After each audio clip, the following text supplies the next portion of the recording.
competing at a combined weight of 405 pounds. They are the reigning, defending, undisputed Racing Dudes Triple Crown champions of the world, the Magic Mike Show.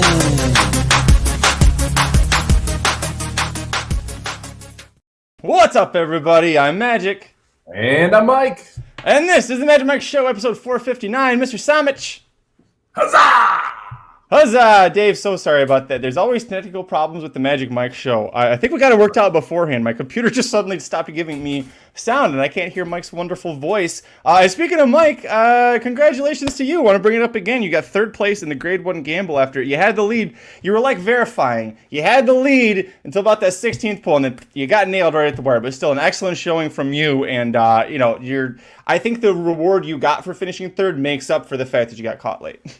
Yeah, I mean, like, it's funny. I just did some for In the Money, talked about the tournament, so you can go check that out with Redboard Rewind with one of our buddies, Spencer. I came into that card hating it. Like, I really liked two races, and so to walk away in third, really liking two races, and fortunately, I was right in those two races. I bet a lot of money on Twilight Gleaming and had a monster exacta and trifecta. Really excited about White Frost moving forward. I know we're not going to talk about that race today, but White Frost is one of those horses I think at some point it's going to win a Grade 1 at a nice price. So that's one that I'm interested in moving forward from that day. But it was nice to be right about two races and able to make a run. And yeah, any day you're walking out with 50K and a BCBC and NHC seat, it's not a bad day at all. You're already halfway to your 2 NHC seats, and it's only April. You've got almost 8 more months still. Or sorry, 10 more months. 10 more months to wait. No, 10 months. Yes, 10 months to get there. Forgot what month we were in already, and I just said April. Dennis, it's been a good few months for me, baby. It's been a good few months. We keep getting that comment, Mike. I don't know if they're trying to call us fat or what. I will say this: when you originally made that 405, I would have definitely taken the over. I'm not so sure I take the over anymore. I've dropped about 15 pounds the last 3 weeks. I got a bike, been out riding, so I have a feeling we're closer to that 405 now than we were when you originally made it. I'm almost ready to take the under. Yeah. Listen, if we listen to Shoddy about Barber Road, I think we'd both be sitting here high-fiving each other for hitting that. Chalky pick 5, but it still paid 135 and change. I was a little surprised about that one. Yeah, pretty frustrating from a multi-race perspective. I went 4 out of 5 on a $20 pick 5 ticket. If that 4 gets home, I hit it for $20 on that late pick 5 because once Amy C went out, Twilight Gleaming was a stone-cold single for me. We talked about Twilight Gleaming quite a bit on this show. In Italian was a pretty easy single there as well. First mission, both of our top picks got home there. Tarabi ends up winning the last race. She was a top or second pick for both of us. So it was just that Barber Road race, that frickin' Principe d'Oro, 6-1 on the morning line, goes off as your 9-5 favorite. That horse gets home. It's a monster day from a multi-race perspective as well. Yeah, but I think I even said on Magic Mike Show, I definitely said on the live show that that I was like, listen, we're getting knocked out. I would want it to be Barber Road just for Shoddy because she's been a fan of that horse since all the way back. I want to say, was it the Rebel Stakes? I think it was probably the Rebel Stakes when she first popped up as a fangirl of it. But congrats to you. Congrats to everybody who supported and bet, more importantly, on Barber Road that day. You got it. It was crazy. But hey, we had a great day. We had a good time playing Keeneland on Saturday. If you joined us for the live show, happy you were there. If you didn't, those live shows, we were, as soon as the live show started, everything turned around because we were not having good days betting wise overall, but you nailed it. We started pressing those opinions very, very heavily in those last few races, and it really paid off. And we'll talk about first mission in the Lexington very lightly here at some point in the show, but yeah, it was a good day. It definitely, those last few races turned things around. I don't know if it was the email that we got that always turns things around, or if it was your singing. I feel like we need to try the singing more often when things are going our way. It was definitely the singing. I mean, I got into that pre-show room, and Aaron is like this. Yep. Pretty much dead on because he was just pissed about how that day was going. And for Barber Road to win, I know he was not happy about it. Sorry, Shoddy, when that happened. And we're walking in there, and I just had to get it going. So we started doing the falsetto, do a little Twilight Gleaming. And it started rolling. Everybody got into it. Positivity started flowing. And then we hit some horses there in the back end of it. So it was nice. Speaking of positivity, we're going to try and be positive about the Kentucky Derby horses today. The prep races are all done. We know officially who the top 20 are points-wise, and so Mike and I are going to go through and talk about what we think each horse's, realistic chances are. Do we think this is a horse that could win? Do we think realistically probably best as an underneath, or a horse maybe we want to chuck altogether? And we've got the overseas odds to talk about as well. So should be a fun show. If you're in the comments section, we got a lot to talk about. We'll definitely talk about Disarm and the jockey news there, as well as jockey news on Angel of Empire. So lots to do. Let's get into it, buddy. Riders up!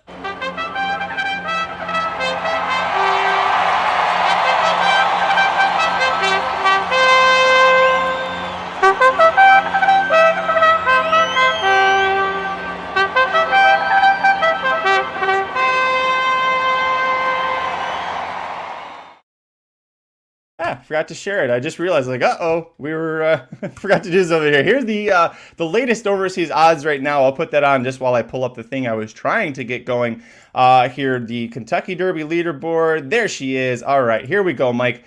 Points wise, here are the top horses for the Kentucky Derby. We'll start at the top. Forte, no surprise there. He wins the Florida Derby, wins the Breeders' Cup Juvenile, wins the Fountain of Youth Stakes. All this horse has done since last May, really, is win, win, win. Or was it June? Either way, this horse wins a lot. He is going to be one of the top favorites. Right now, he's trading at plus 325 overseas, so is the overseas favorite. Realistically, Forte, is he a Kentucky Derby winner underneath, or are you skipping him altogether? Look, he's the most likely horse to win the Kentucky Derby.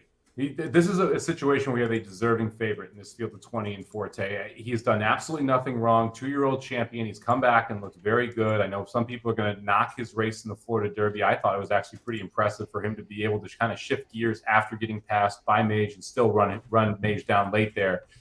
I don't see why Forte isn't the pick. If every horse was 10-1, every person should be picking Forte. However, every horse isn't going to be 10-1. I think, you're getting plus 325 right now overseas. Was 5-2 in the last future pool. I think 5-2 is more likely around what off odds we're going to see for Forte. And I brought this up before. Forte and Essential Quality is a very similar comp for me from a horse perspective. Both 2-year-old champions, both run 2 preps heading into the Derby, both went off as favorites, both have similar running styles. And it's going to come down to what happens with the pace here, because Forte is going to need some pace to chase. And then the trip, because with a field of 20, if you're coming from off the pace, you're going to have to find your way through traffic and be able to make a run. And it's just going to simply come down to, can Forte do that on the first Saturday in May? And the post position draw is key for Forte. I mean, we've seen Pletcher and Irad get saddled with the one post the last 2 years with horses that a lot of people thought were legitimate contenders that had zero chance of winning the race because of the post draw. There are certain spots that you do not want to be if you are Forte, because you need to be tactically placed. You got to be in that 4-12 range if you're Forte, so that you can get position going into that first turn and you're mid-pack versus being 16th, 17th, 18th, because that's not a recipe for winning. Yeah, I'm a little worried he's a little too far back, and we've kind of said this. I know I give credit to Aaron Halchman too. He's been saying this since Forte returned. Is we haven't really seen him take a big step forward as a 3-year-old. Now the Derby will be his third start off the long layoff. Third start as a 3-year-old, so should be when he's ready to peak and give his best absolute effort. For me, the way that the Florida Derby ran, I know he went 4-5 wide off the turn to try and get up there, but he had a slow final furlong. It was about 13 seconds flat. And for me, maybe I just have a little bit too much of a memory of White Abarrio doing that, where he looked great. And then it was like one of the knocks people had on White Abarrio was, well, that was a slow final furlong. Is he going to be able to keep going fast enough if you add another furlong on top of that? So he did have that wide move. He's got a very nice turn of foot. I'm using him as an underneath horse. I think he definitely can hit the board, but he does remind me in some ways of it, like you said, Essential Quality, who crossed fourth, was put up to third via disqualification of Medina Spirit after the fact. Also, you talked about Mo Donegal. That was the horse last year that unfortunately drew the rail, and he ran his ass off to get up for fifth, but he had a lot of traffic trouble. He had to weave in and around horses, and then he goes off and wins the Belmont. A very talented horse. Another concern I have: Violence horses were known for being 2-year-olds and being super sharp then. Thank you. And how much will he continue to progress? We'll talk about the horse I'm keeping on top here, but I'm banking on another horse being able to progress and keep progressing, whereas with Forte, he's kind of stalled out. But what's interesting and is going to make for great debate is depending on which speed figures you trust the most. He either really regressed in the Florida Derby or he was really good and kept improving. So it's an interesting one, and we've got a lot of time to keep debating this. So definitely I think hits the board. I'm going to pass on him on top, but I would not knock anybody, including yourself, for putting him here. And go ahead. One thing I want to talk about, the Forte Florida Derby effort, specifically the buyer that came back for me, I'm not nearly as concerned about from a regression standpoint. I know he dropped back a little bit there. You have to look at how that race was run, though. I mean, and where the favorites all were positioned. They were all toward the outside. The horses that ended up winning that race and being for the forward position, ended up in the top 4 in that race, really, were all wide trips. So you're not going to get as good of a buyer back because the race time is going to be slower if you have these horses covering more ground. So for me, the Florida Derby buyer, I was expecting it to come back lower than what he had run in the past, simply because of when we've got the updated time, that time is going to produce a slower buyer. But when you look at the trip where he's sitting 3-4 wide, the extra ground he covered makes up for some of that. That's why you saw a significantly better time form number from Forte than you did buyer number, because it takes into more of that into account. Predict it right now. Do they actually time the Kentucky Derby correctly? I mean, at Churchill, we haven't had any issues with it in a little while, so oops, I didn't mean to do that. But do you think we'll have more timing issues for the Derby, or will they actually have the biggest day in our sport correctly timed? You know, we had seen good work from Gulfstream before that race. And so it was funny that that's the one race that they really muck up there. It's the Florida Derby, their biggest race of the year outside of the Pegasus. I wouldn't expect any timing issues from Churchill. Also, if there are timing issues, who really cares at this point? We care about who wins the race now. We don't really care if it's timed the second correctly, because to me, this is a chuck race after it's run anyway. I don't take anything out of the Kentucky Derby for future reference, because there is no other race that has anything that points to this as a future data point. There's no other race with 20 horses. There's no other race we have this much traffic trouble where the gate matters this much. There's no other race we have this much pace issues. Like it's a very solitary data point, right? There's not a lot of things that you can take from the Derby every year and say, oh, this horse is definitely going to go forward. This one's definitely go backward. It's a freaking mess. That's why you have the variance in it. and yeah, Kevin, this is all conjecture. We're having fun. Less than 3 weeks out, by the way, to the Kentucky Derby. We will get post positions are drawn 2 weeks from today, so we get to that's when all the rubber's really going to hit the road for us. So we're just having fun figuring things out post position wise. But all right, let's move on. Practical and good points, by the way. Practical move, winner of the San Anita Derby, the San Felipe Stakes, and the Los Al Futurity. This horse keeps winning, and he's winning in California, and he's beating every ex-Baffert that they throw at him. That San Anita Derby, I talked about Forte's final furlong being pretty slow. That was a fast track at Santa Anita, and I thought Practical Move was a little slower there. I think possibly he could hang around for 4th, 5th if you want to play the super high 5. That's where I'm going with Practical Move. What about you? I don't think he hits the board in any way, shape, or form. I would set his over-under around 9th. This feels to me almost, and I don't want to wish bad juju on the horse, but it almost feels to me like a horse who he's going to be one of the post position victims. I think we're going to sit here after the post position and go, he's got no shot with that, breaking from the dreaded post 17 that hasn't ever produced a winner or even the rail. So we kind of agree on that one. Here's my top pick right now, Angel of Empire. As soon as I heard Flavien Prat officially said this is his horse, I'm like, it's Flavien Prat, it's Brad Cox. Other than when they ran into a monster in first mission in the Lexington, they're really not losing anything. They won the Beaumont. You had that try and exacta all over in the race preview that you gave out. Prat riding for Cox. So Angel of Empire is a winner for me. What is he for you? I'm not ready to pick a winner. I love your confidence here. 2 weeks out without the post position magic. I'm not ready to pick a winner here. Angel of Empire is on the short list of horses I think can win the Derby, though. I liked that race last time out. Thought that he sat close to a pace that was reasonable, was able to make a nice move into it. The progression we've seen over this last 2 races from Angel of Empire, I think, have been impressive. This is one of those horses that I think has a shot here. We'll see what the number is. I'm really interested. Right now, you're getting 12-1 overseas. You're seeing 16-1 on FanDuel here in the U.S., depending on where you want to play there. I'm interested to see what the off odds number is here for Angel of Empire. The 12-1 is kind of in the range I think the horse should be. We'll see if we get that on race day. I'm afraid this is going to be one of those wise guy horses now that Pratt picks up the mount. I was talking to Aaron about it right before we went live too.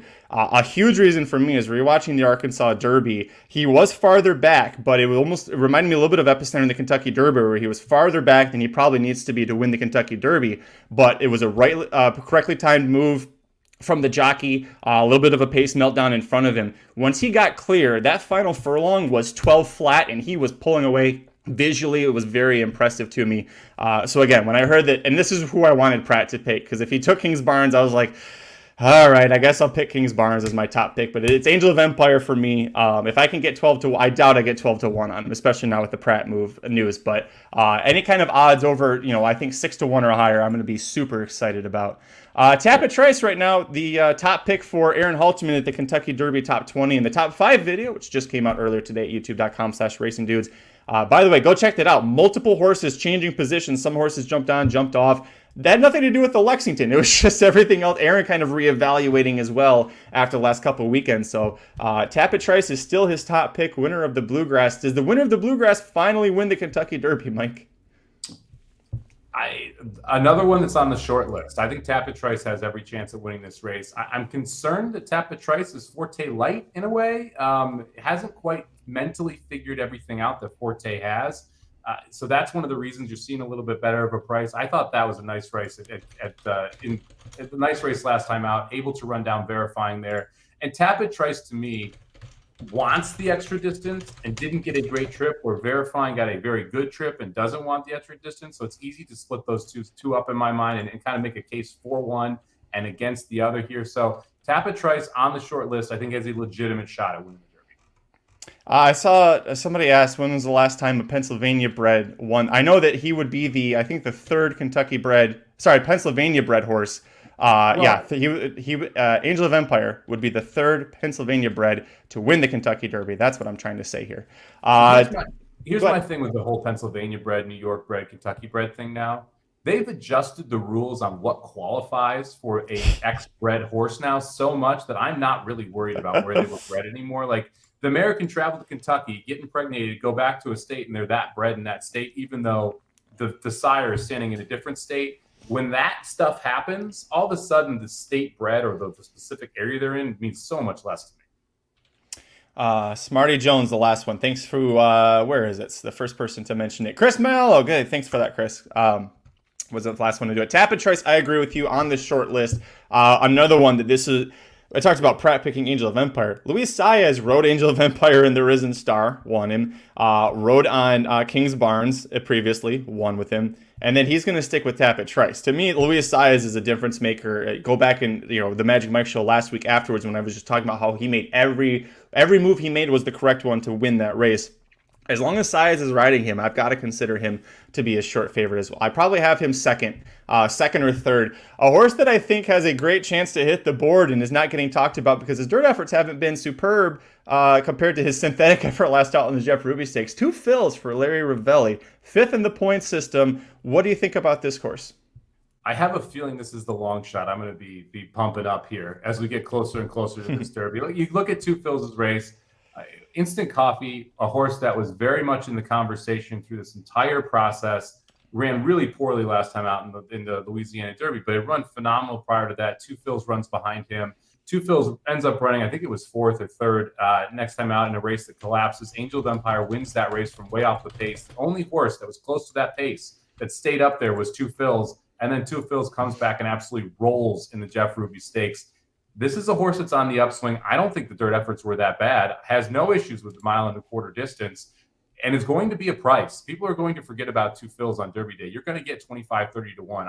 This is one of the long shots that I know I will be using underneath, and I do think has a shot at winning the Derby this year. Yeah, it wouldn't be a complete shock if this horse got up. It wouldn't be like a Rich Strike shock anyways if he did it. Looking back, speaking of Rich Strike, an angle that people, 2020 vision said, well, you could see Rich Strike Jr. He's a horse for course. He did well at Churchill. This horse won the Street Scent Stakes back in October. It was a sloppy track and he was a little goofy, but he was also a 2-year-old. It was a great effort. He gets 2nd in the LeCompte. He got 3rd in the Risen Star behind Sun Thunder and Angel of Empire. And if I like Angel of Empire, you brought up a great point. 2 fills was the only horse that kind of stayed with him a little bit, at least until near the end. I think that Jeff Ruby's stakes effort was really impressive because he sat closer to the pace, and when he was asked, he had a really nice turn of foot that we hadn't quite seen from him yet. So could be a confidence booster. And the speed figures say he's slowly improving. The Beyer, I don't know if it's still is standing as the best Beyer for a 3-year-old in a prep if we're going to end this season that way, but it's a 102 Beyer, and you can't ignore that kind of an effort, whether it was on dirt or synthetic. Just pretty strong there. As far as his odds, where is Two Phil's on here? 14-1. That's a pretty good. I think he's 21-1 or 25-1 right now on FanDuel if you want to look at a little bit better of a price. Anyway, with every one of these horses, if you are considering betting a horse right now in the fixed odds market in the U.S., it's available in a lot of legal sports books at this point. If you're looking at overseas sports books, almost all of them have it as well. Shop around. This is a widely variant market right now. So you're seeing Forte anywhere from 2-1 to 7-2. You're seeing Two Phil's anywhere from 14-1 on the low end, which is I think we have Bovada up here 14-1, all the way up to 30-1 on some books as well. So make sure you're looking around if you're going to bet any of these. A couple things I want to mention real quick. First off, the last up buyer is an interesting one. What will the price be because the name is Phil? Do we have a My Boy Jack on our situation on our hands here? I don't think there's enough people going to push it that hard. I don't know how many people are naming their kids Phil in this day and age versus are like our age or older and going, I'm Phil, I'm going to put $20 on that. That would be my guess on that. The other thing I think is interesting, people are talking about Wild on Ice here. Who's going to be the longest shot on the board? I think we can agree on that. The question is, what will the longest shot on the board be in this year's Derby? And how much does the betting from last year's Derby, because we saw Rich Strike win at a wild number, 86-1, something like that. Will there be any horse that goes off anywhere near those odds this year? Because it'd be Wild on Ice if it happens. I would be willing to bet no. I think the highest horse you're going to see on the board is probably going to be around 50-1 just because of what happened last year. And the amount of money that went on the long shots and the Preakness and the Belmont kind of backed that up in my mind, where you did not see horses go off as long as they should have because of the effect of the Kentucky Derby. I have a friend in Canada he bet $5 to win on the 4 longest shots in last year's Kentucky Derby. And he still has that money in his account. He's waiting for this year's Derby to come up. And he played the Preakness and the Belmont doing kind of similar things. He's not the only one, folks. There's going to be a situation like that. And you did a really great job breaking down multiple times how Rich Strike was going to be such a short price in the Belmont, and how that even he wasn't in the Preakness, there still was a Rich Strike effect on the betting. So it did happen. Like, you can say it won't happen. We saw it happen last year, and it's only last year that this happened. I'm with you. Now, Wild on Ice is fair odds. Maybe they're a little bit different, but you're going to see him definitely below the 80-1 that he's showing here for Bovada. And the interesting thing is going to be so if we all agree the fair odds for Wild on Ice is over 150-1, and I'm just going to say over 150-1 because I'm not going to actually throw out a number because then I'll get a ton of shit from people because the number would be so high. But let's say the fair odds are 150-1. If he's at 75-1, 60-1, 50-1, the big question on race day, and this is why you got to tune into the live coverage that we're going to have, is who's not getting bet with the money that should be. It was interesting last year for the Preakness and for the Belmont, we saw the favorites still taking money, but it was that group between 5 and 15-1 that didn't take as much money as you would have expected because a lot of that money was coming in on the long shots instead of those horses. And so you saw a ton of value on those middle tier horses, which we had never really seen value in before. And this is specifically on the win side as well, because the exacta pool, I think you're going to see a lot of people with all over the favorite and favorite overall this year. If you can run Forte out, I think you're going to have a ton of value there as well, although could be very difficult to run them out of the exacta. But you'll see that if you like these horses, if you like Wild on Ice, playing Wild on Ice in the try, I think is going to have a lot more value than playing Wild on Ice to win, because you're not going to get that same money in the trifecta and the superfecta pools on the long shots that you will get in the win and the placements. The chat's pretty funny. Nick brings up a great point too. If Rich Strike was already in the Derby the Friday, remember, it was only a few days before the Derby, we're like, oh, Rich Strike's in the Kentucky Derby. He drew post 21. Like, Ethereal Road was in and had to scratch. So this is a good point. He never would have been that high of odds. He would have been shorter if he had more time to digest it. He was a forgotten horse. All of us, except for Saratoga Slim, considered him a forgotten horse. Slim's the only one who at the last second was like, hey, he might be able to get up there. This pace is could be pretty damn fast. So By the way, we got Aaron. You're in the background. Whatever kind of money it takes, get Slim back to do a Borat Capper. No, maybe not Borat Capper. I take that back. Do an actual pace video. He wants to do a Borat Capper. That's fine too. But an actual pace analysis video, I think he'll do really well for us. Anyways, let's move on. We're only to 2 fills here. Lord Miles, the upset winner of the Wood Memorial Stakes, is sitting here 6th because of that. What chance do you give this horse, if any? 0. Same. That was pretty easy. Dermis, let's talk about why. I mean, he was, to me, that the Wood is not, scratch out last year, the Wood's tradition, not a great prep for the Kentucky Derby.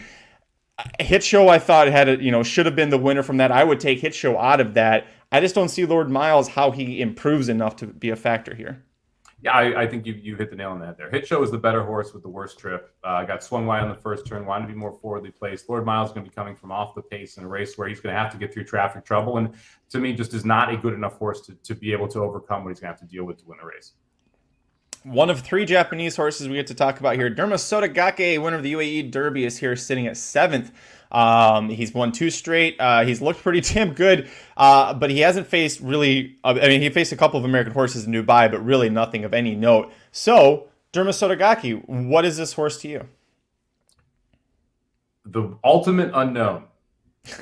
Because the thing is, we saw at the San Diego Derby a Japanese horse come over who was not in the A circuit and run exceptionally well and give Practical Move every single bit of competition that he wanted. Practical Move able to hold him off there. But Dermis Sotogake ran well in Dubai. There's not a ton of pace in this race.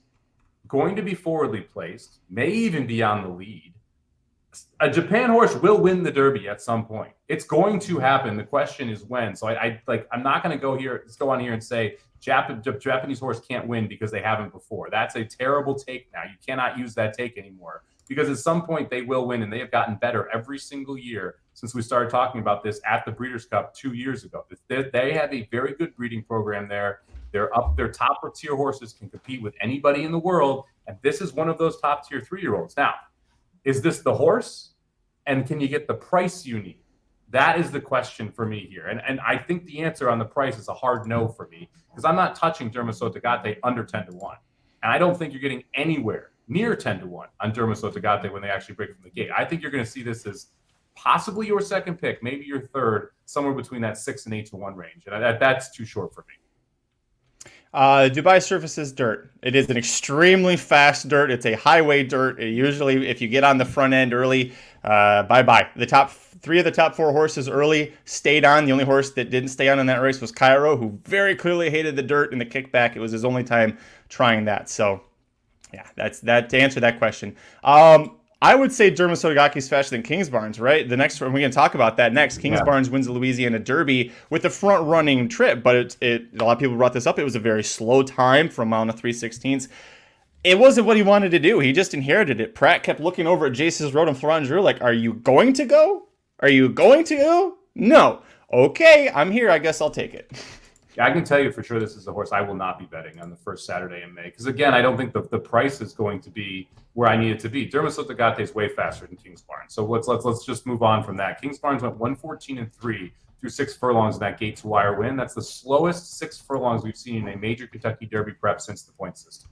Okay, so JD, what was that? Why you got to bring up Mind Your Biscuits, JD? Don't do that. Don't bring up the Breeders' Cup Classic he never should have been in. To me, it's like I cannot get behind this Kingsbarns trends. And if you look even deeper, okay, Kingsbarns ran in a maiden special weight at Gulfstream Park for Pletcher. Ran pretty good, but not great. That race hasn't turned anything else out. How often does Pletcher then send these horses to a N1X at Tampa? Like, that's not where you want to see the progression. It tells you what Pletcher thought of the horse. And then he sent it to Louisiana. When was the last Pletcher that won in the Louisiana Derby? When was the last a Pletcher horse that went to the Louisiana Derby? I mean, look, his best horses are Forte and Tappatrois. If you want the third best Pletcher at the third lowest price, then go for it by all means. But for me, Kingsbarn, no interest. So I will answer what the last top Pletcher horses to win the race. You clarified A horses. So Noble Indy did it in 2018. Didn't really do much. Revolutionary in 2013. That's the first I've heard of that horse. 2010, Mission Impossible. I know he's a pretty decent New York bred sire. Circular K in 2007. He does it, but it's not a horse that you're hearing. You're not hearing Super Saver, Always Dreaming. You know, the horses he won the Kentucky Derby with. Always Dreaming, by the way, I think he did go the Tampa route with that horse. It was kind of that classic Pletcher progression. But yeah, he broke the maiden at Tampa and then went to Gulfstream for the allowance. So a switch. So he went from Tampa and stepped up in class rather than kind of a other way around situation that you're talking about. Well, and this is Truth Exposed brings us up. The third best Pletcher, killing me. The third best Pletcher is still better than the rest. That could be very well true. I don't disagree with that. But if you are betting Kingsbarns to win, you are betting the third best Pletcher to win, and you have to mentally be okay with that. Now, it is also going to be the most forwardly placed Pletcher. So if you want to make an argument that you don't want a closer, then I can understand why you would go with the third best Pletcher. But it is the third best Pletcher, and that point's inarguable. You cannot tell me that this is the second or first best Pletcher. It is the third best Pletcher. So you have to be okay with picking the trainer's third best horse in this race at about equal odds, is my guess, when they go off, as Tapit Trice and double the price as Forte. That seems like a bad idea. Let's move on. Number 9, Race Kane, winner of the Gotham Stakes, a very distant, I want to say fourth, with getting those 4 points in the Bluegrass Stakes. Any interest at all in Race Kane?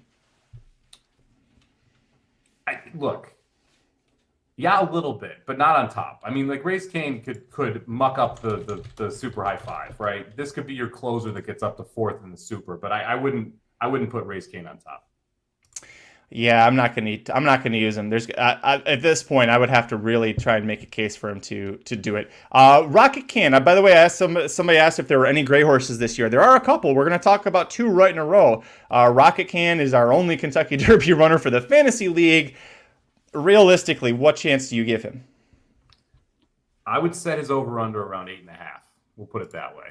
I would probably take the under. Look, if he runs to the race he ran 2-2 back against Forte, then he is a realistic horse to finish in the 4th to 5th range.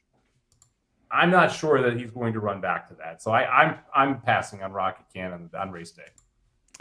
I think his best chance is, probably 5th is probably the best he could. He's like, I can't say he's not slow. He's slow. Like, yeah. That's not a good trait in a racehorse. He's like the Energizer Bunny, but if the Energizer Bunny had been, he's towards the end of the battery life, like he keeps going and going, but there isn't as much, I don't want to say juice because that's not Mott's way. There isn't as much energy behind it. A good horse to hit the board maybe in the Belmont, be a distant third. He looks like he can run for a long time. It's just, he doesn't run fast for a long time. He won the Holy Bull. That didn't come back super strong. And then we saw what happened in the Arkansas Derby. So, yeah, we'll move on from that. Yeah, perpetual change on the bottom is super effective at best. So I agree with you on that one. Another great horse, Hit Show, we talked about him, was winner of the Wither Stakes, a hard luck second in the Wood Memorial. What are his chances? I don't hate Hit Show. I think this might be one that makes the ticket underneath for me, because we talked about the lack of pace. You go back and you watch the Wood, Hit Show's breaking from all the way on the outside, wants to be forwardly placed, ends up 4 to 5 wide, gets kind of sideswiped a little bit heading into the first turn, and then is in between horses and gets bumped from both sides down the lane. There's excuses there for Hit Show, who I think is a horse on the improve and is going to be, like I said, forwardly placed in a race that doesn't have a ton of pace. I could see Hit Show being around there in the try, maybe even the exacta range here on Derby Day. Yeah, I would. Another horse that wouldn't shock me. We don't know, I don't think at this point. Well, possibly Manny Franco. He was on him in the Wood Memorial, so I would guess Manny Franco probably keeps Hit Show. I can't think of anybody else, especially not from New York, who he's going to ride. Confidence Game, a horse that maybe you would have liked earlier in the season, but the fact we haven't seen him run since the Rebel in February, and he's going to be training up to the Kentucky Derby. Historically, you hear a horse is going to skip the final round of preps and train up to the Derby. Usually means horse is fragile, something's wrong, we're just trying to get him in the gate. So I'm going to pass on Confidence Game completely. Yeah, pass for me as well. Not talented enough to win, in the running style isn't what I'm looking for. Verifying a horse whose running style has been the topic of hot debate, was a very good second in the Bluegrass Stakes to Tapit Trice. What realistically do you think are his chances here in the Derby? Little to none. I don't think he wants the extra distance. I think that's the biggest problem for Verifying. I have concerns at a mile and a quarter. And I just don't see how Verifying is going to be the horse that's able to flip the script on Tap It Trice. And if I don't have Tap It Trice on top, then Verifying falls down the list pretty aggressively for me. Especially if you don't have Tap It Trice on top, you probably have to put him down. I wouldn't say I hate Verifying. I really wanted, when we were handicapping, I really thought he had a good chance in the Bluegrass. But kind of like with Arabian, actually just like with Arabian Lion in the Lexington, I thought this is the time. You got the right setup, you have the right pace scenario. It just seemed like the way the track was playing at Keeneland, Verifying's chance to win, especially win a Grade 1, that was it. It looked like he was sucking wind as they were coming down the stretch. Once Tap It Trice got by him, he kind of held with him, but you never saw him engage and like increase his advantage until after the wire. If you're a fan of gallop outs, if you think gallop outs are a big deal, we're not stepping on that landmine today. Go to Shoddy on Twitter if you want to do that. Verifying did gallop out with Tap It Trice very nicely, but I saw what I saw in the race, Mike. I don't think that the gallop out in that case was very important. Yeah, Tap It Trice was never losing that race. Like when you're watching it live, it never felt like Verifying wanted that last quarter of a mile, and it felt like Tap It Trice did. And so now we're going further. I'm not sure how you're flipping that script in my mind, because Verifying got an A+ trip, Tap It Trice got like a C- trip. And so, and yes, Verifying's going to be close to the pace, more likely to get a better trip than Tap It Trice. But man, I'm not sure how you expect Verifying's trip's going to be better and help Verifying get that mile and a quarter. I did not know Kenny McPete trained Repent. I just know Repent gave us Midnight Bisou. So one of my favorite horses of all time. So JD, we're kind of a little bit similar there. Sun Thunder. Boy, this horse loves to muck up and hit the board. It's almost a wise guy horse to hit the board in your supers. Are you using him there? Maybe we'll see what this is. This to me is a lot really dependent on the draw for Sun Thunder and the pace that we see in the race. I mean, I want to see who's actually in the field so I can understand what I think the pace is going to be, and then kind of work backward from there. Because Sun Thunder, one of those people, those horses that is very much going to be dependent on the pace up front, has the ability to run up into the top 4, top 5, but I would not put him as high as top 3. I'm not going to have him in my try.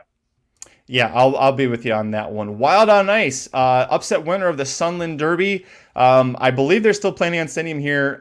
Small town connections. What do you think about Wild on Ice? Hard pass.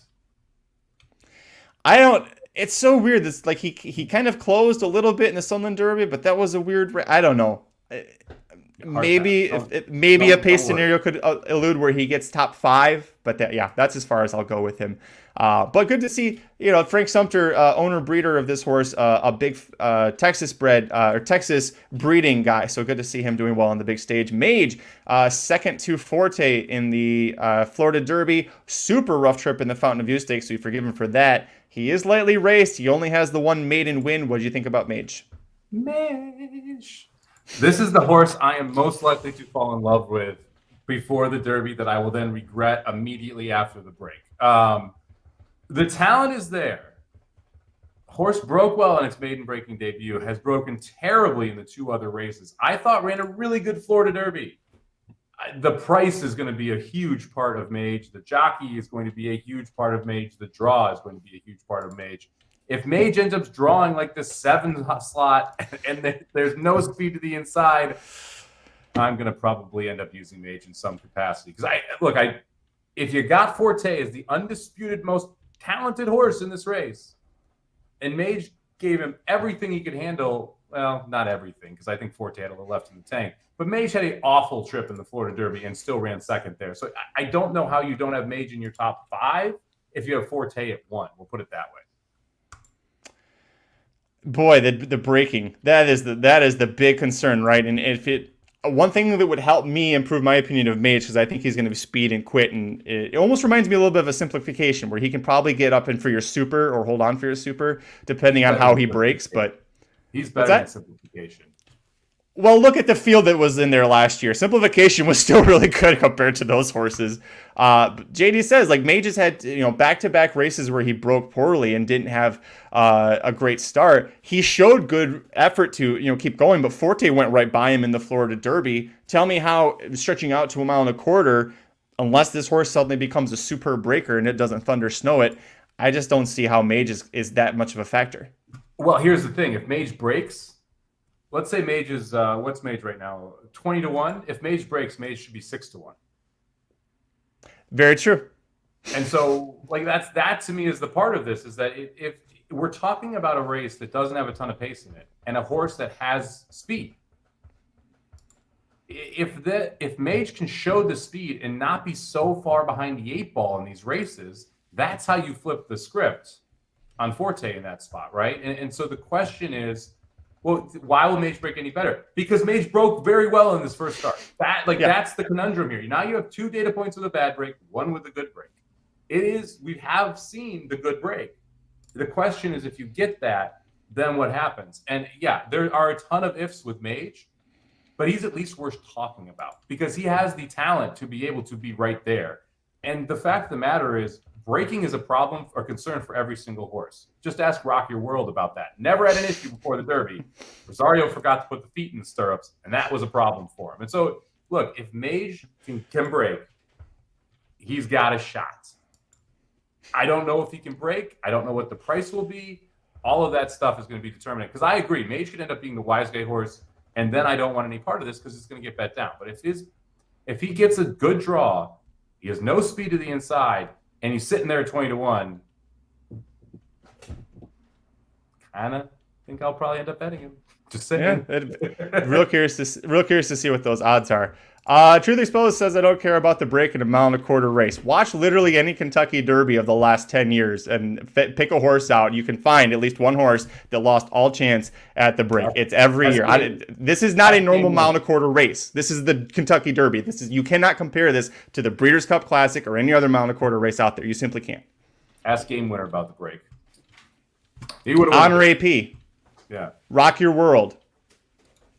I'm naming these without even thinking about it. It's just too easy. Blazing Sevens for Chad Brown is going to make his way. And hey, you can take a look at him there because I clicked twice. Blazing Sevens is going to be in here, but a horse that you want to say Forte didn't progress that much from 2 to 3. Blazing Sevens I haven't seen any progression whatsoever from him. No, Blazing Sevens won a race. I don't remember if it was Saratoga or Belmont because of a pace collapse. That was the best race. Every race has been trash other than that. Not trash. Every race for Blazing Sevens has not been good enough to beat the majority of the horses above him on this list. I have no reason to believe that'll change in the first Saturday of May. Yep, no interest anywhere on my tickets. If he even makes the Superfecta, I'm going to lose that bet. Disarm makes his way in because he got 3rd in the Lexington Stakes. All he needed was to get at least 3rd. He got those 6 points to go from 40 to 46. He is in the gate for the Kentucky Derby. Joel Rosario is going to ride him. What chance do you give Disarm? I gotta say, I was more excited until I heard Joel Rosario going to ride him. Because I now know Disarm will be sitting in 16th going around the first turn, have a shitload of traffic trouble, and probably not have a chance to win the race. So the fact that Rosario picked up the mount downgrades the horse pretty significantly for me, because I thought the best way for Disarm to be able to hit the Superfecta was to try and be more forwardly placed, be in that 7th, 8th position, not 15th, and attend to the pace in some manner. And now you know it's not going to happen. So yeah, Disarm now a chuck for me since Rosario's aboard. Boy, right when you discount Joel Rosario completely, that's when you give him 5 more days and he comes up and gets a job. I shouldn't say that. No, I really do love Joel Rosario. He's been doing better with his rides. Still has some things that kind of make you scratch your head a little bit. Boy, JD is all over Jareth Loveberry, the jockey for 2 fills who broke his leg and still rode him to victory in the Jeff Ruby Stakes. He says, well, at least Joel Rosario's got 2 intact legs. Listen, as someone who hasn't had 2 intact legs in years, I take offense to that. Well, also, he doesn't have 2 legs in the stirrups during the Derby either. So I'd rather take an intact leg and both in the stirrups than just having them both out. I mean, what the heck?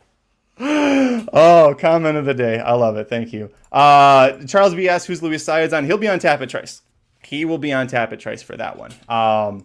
Kevin says Rosario is going to close like a bandit on Disarm from 19th to 8th. It could possibly happen. Right on. It still won't help your Superfecta there. Reincarnate is still in the gate. He was the one sitting there going, well, at least I wasn't sitting in Jace's Rhoda's spot when the Lexington went on. He is in the gate. A horse that I think personally is probably better suited for the Belmont, but Bob Baffert said when this horse was 2 turning 3, he just runs all day. So when I hear that, assuming Johnny V keeps the mount on this horse, which kind of seems like he's going to do, I think this horse has got a good chance to hit the Super, maybe possibly hit the Tri. What about you? No interest. I think the one race you point to from Reincarnate is the race at Arkansas where he didn't break and was essentially got to run into a very fast pace and ran okay. I think Reincarnate probably going to be more forwardly placed, and I like some horses that are going to be up there more in front of him. The price is the one thing that I guess you could make a case for, 35-1 right now overseas. So, if you like a 35-1 shot, I wouldn't try and talk you out of them in a super, but for me, this isn't going to be the one I like. Continuar is going to represent Japan on the Road to Japan series, was second to Dermasoda Gake in the UAE Derby, but wasn't a very close second and just kind of ran in a circle in second the whole way. Continuar, any chance whatsoever? The Japan factor, the other Japanese horse, because Dermasoda Gake is going to get the love? I'm going to pass here. I'm hoping Continuar takes money, though, and that this is one of the ways that you burn up some of that some of the vig essentially in this race. 40-1 overseas right now. We'll see if that holds. But this is one where, I think should be with Wild on Ice is the biggest price. These are the two in this list that I think should be the biggest price. And here we are sitting at half the price that Wild on Ice is right now. Yeah, I'm very curious to see what the betting will be like for this horse. Whether or not you like him, I continue to say it's a good thing for the sport that the Japanese are bringing over good horses. And I say that good horses because last year I hated the Japanese for bringing over Crown Pride and staying up for Rich Strike. But hey, that's neither here nor there. The horse that did get knocked out by Disarm from the Lexington, first one in. So as soon as we get a single defection, Jace's Road is first up. If he makes it to the gate, is there any chance for him? Is a fast track going to help him? If it's a wet track, just completely chuck? What do you do with this one? I wouldn't use him either way. I think it could be part of the pace issue, though. Yeah, I think, yes, you would think that. But then you would have thought that in the Louisiana Derby. So who knows? By the way, Mike, I just want you to know you're a horrible handicapper. I cannot believe that you got third in the Grade 1 gamble at Keeneland and pocketed $50K, a BC seat, and an NHC seat. So how dare you? Yeah, I wish I was a good handicapper. Imagine how awesome I'd be. Yeah, you probably would have gotten first instead of third. So that's what you get for being a bad handicapper. Skinner was a very close third in the Santa Anita Derby. He's sitting on the outside, needs 2 defections to get in. Son of Curlin, any chance that he has an effect on the Kentucky Derby?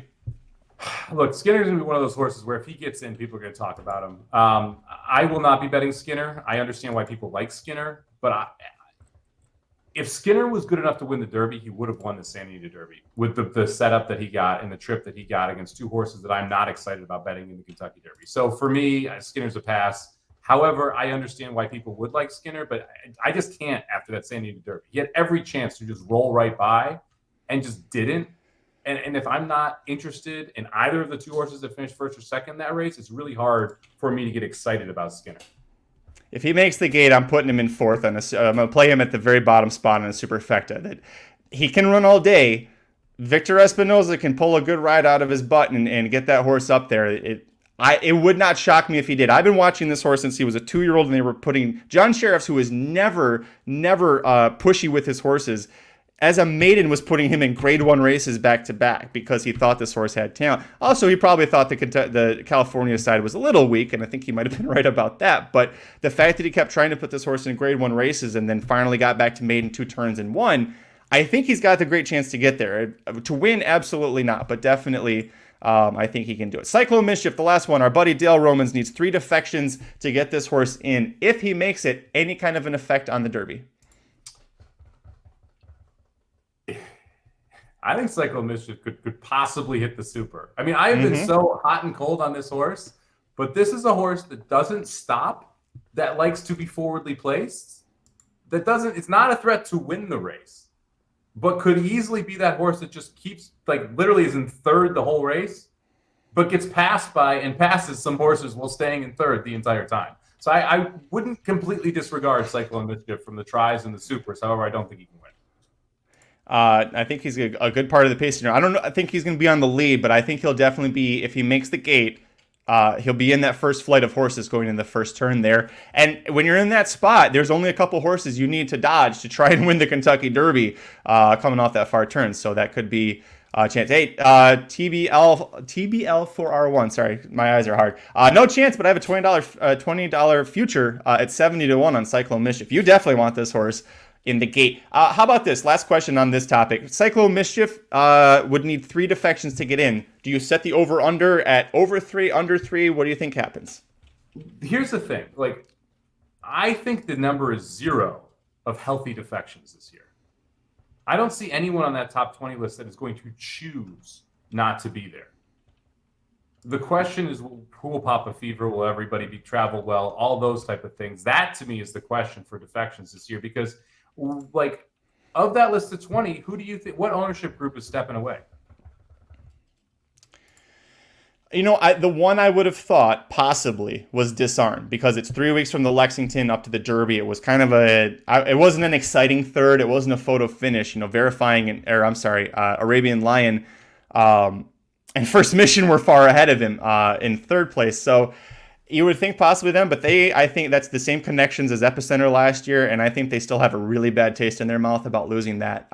And look, how often do you get a horse into the Kentucky Derby? That's where you're going with this, right? Is how often, unless you're Saul Cumin in the Avengers, like you're not getting horses into the Derby every year just willy-nilly. So it's really tough to do, and it's hard to say any of them. I mean, that's why Wild on Ice's people are putting up a lot of money to supplement them, because it's hard to do. Yeah, and I would agree with the chat here. They're saying Blazing Seven's the one horse that may defect. I could see Blazing Seven's defected. He probably should and this is also different too. Who should defect versus who will are two completely different questions, right? Because I could make a case that 5 of the top 20 shouldn't run in this race. It's bad for the horse's overall career, bad for their summer plans, but it's the Derby. You don't see 5 people leave the shot at having a Derby horse, and we don't this, if you look at Forte and you say, okay, he's really good. There's everyone else on this list has question marks. There's no other okay, there's 3 really good horses here. And with what we had last year, that makes every ownership group believe they can win the race as well. So I just don't think you're going to see mass defections. I think Blazing Seven's probably your most likely. Disarm is not going to defect. They ran that race to try and get Disarm in, so he's going to stay in the race.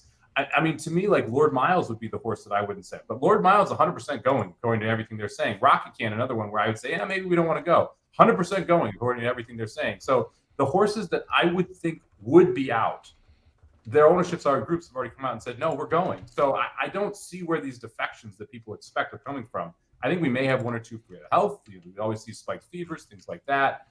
But to me, Blazing Sevens is maybe the only one. And that doesn't get Skinner in, who's sitting out there in the 22 spot.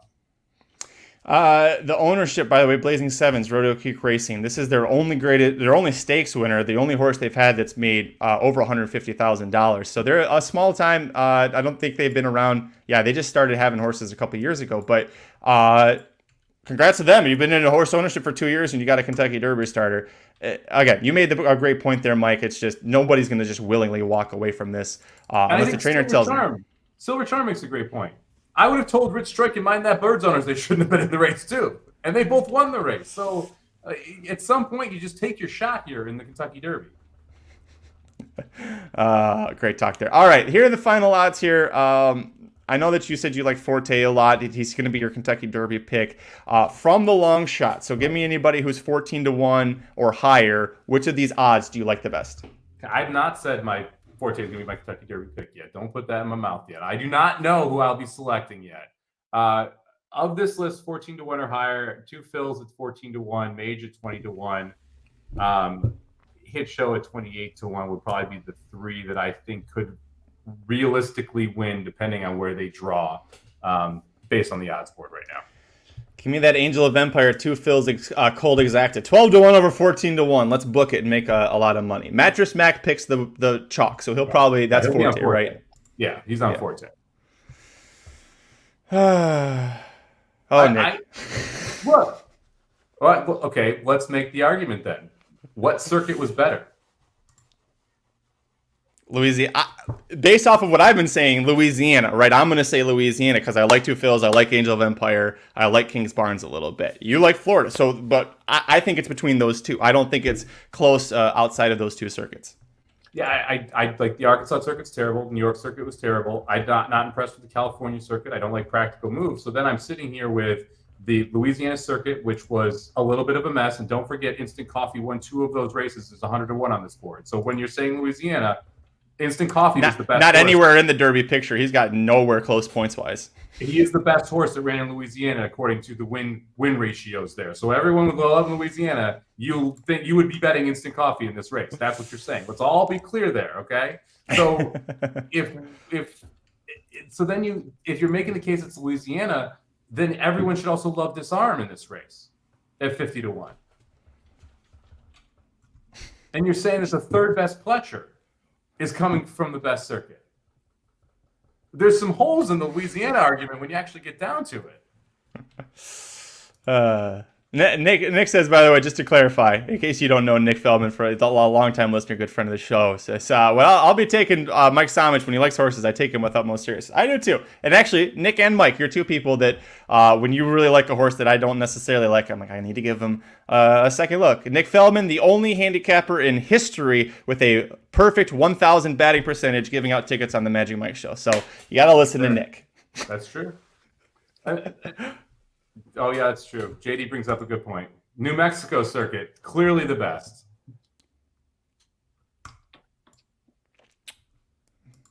Well, thanks for watching the Magic Mike show. We appreciate everybody tuning in. That was a great show. The chat, you guys were absolutely amazing. And if you want more content like this, if you haven't yet, subscribe to youtube.com/racingdudes. Everything's going to be Derby focused pretty much from here on out.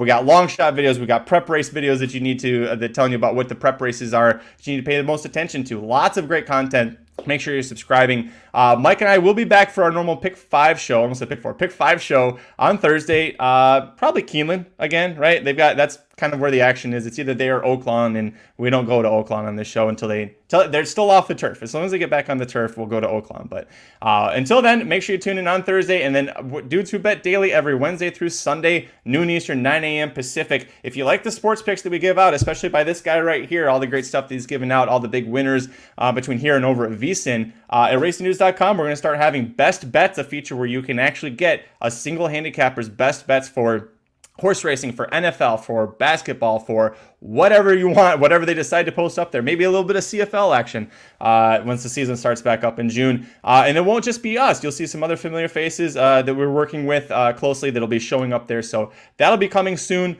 Really appreciate everybody who was in the chat. Really love everything that was happening with this show. I do ask, just keep everything civil. I know we got strong opinions. Everybody thinks everybody else's opinion sucks. Just say that nicely. That's all we ask of you. We do it to each other all the time. Just be nice, be kind to each other. Anything else before we get out of here? It's a safe space.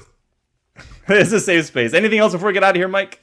No. I'm looking forward to this. It's going to be fun here on Thursday. Go over Pick 5 again on Thursday. So make sure you come back and check that out. And Magic, I got an idea after the show. I think we should have people send us videos of their Kentucky Derby pick. And on our Kentucky Derby show, we'll play some of those videos from the people who are in the chat every show who they like in the Kentucky Derby. But you got to tell us why, too. We'll figure out how to do this. Yeah, that's a good way to do it. I'll let you do 60 second maximum, but you send us a video. Quality doesn't matter. Do it on your phone or whatever. But yeah, that's a fantastic idea. If you really think that we're wrong about something, you got 60 seconds to tell us why. If it's good and it's clean, we'll put it on the show. I do love that idea. I was plus ROI by a decent amount betting CFL last year. So you can call Gateway CFL. He crushed the CFL. It was one of the more interesting things that came out of 2022. One of the few good things that I had coming out of 2022. Thanks so much, everybody, for joining us. Follow on Twitter. I'm at Curtis Kalleward. He is at Somobomb18. Number 8. Corporate Overlords at Racing_Dudes. Again, if you haven't yet, check out Aaron's top 5 Kentucky Derby and Kentucky Oaks contenders videos. They're both live up here. And congrats to everybody again who bet with the Racing Dudes Betting Bible and bet with us on the live show. It was awesome. Until Thursday, when we're back for the Magic Mike Show, or Wednesday for Dudes Who Bet Daily. I'm Magic. And I'm Mike. Thanks again, everybody. We'll see you next time. The Magic Mike Show, where you hear the experts speak. The Magic Mike Show. Tune into the show every week. The Magic Mike Show. You can trust the show is the bomb because it's being brought to you by RacingDudes.com.